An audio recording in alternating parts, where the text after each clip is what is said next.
Oui, et ça dépendra du contrat de bail que vous avez signé. La démarche est la même sur le fond pour tous les types de contrats. Il faut envoyer un préavis. C'est généralement une lettre que je vous conseille d'envoyer par lettre commandée car vous devez prouver qu'elle a bien été réceptionnée. La durée de ce préavis et les indemnités à payer dépendront du contrat de bail. Par exemple, pour le contrat étudiant, vous pouvez le quitter moyennant un préavis de 2 mois et sans paiement d'indemnité.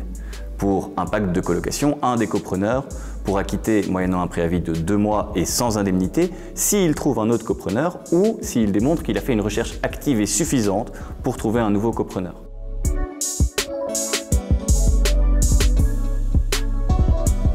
Les charges locatives, c'est l'ensemble des frais qui sont connexes au logement. Chauffage, eau, gaz, électricité, parfois l'internet, nettoyage des parties communes, ascenseur. Il existe 2 grands mécanismes de charges locatives. Soit les charges sont des charges forfaitaires. L'étudiant, en plus de son loyer, paye un montant qui est un forfait.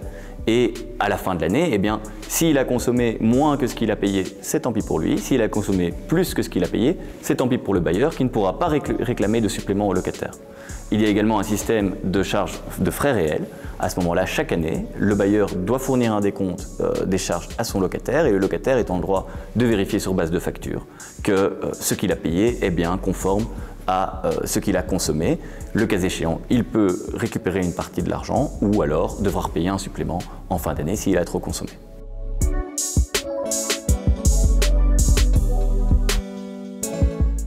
Alors, non, c'est contraire à un droit fondamental qu'est le droit à la vie privée.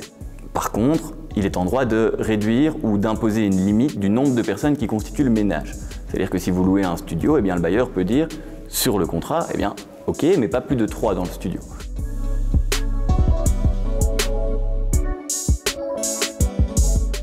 Théoriquement, oui.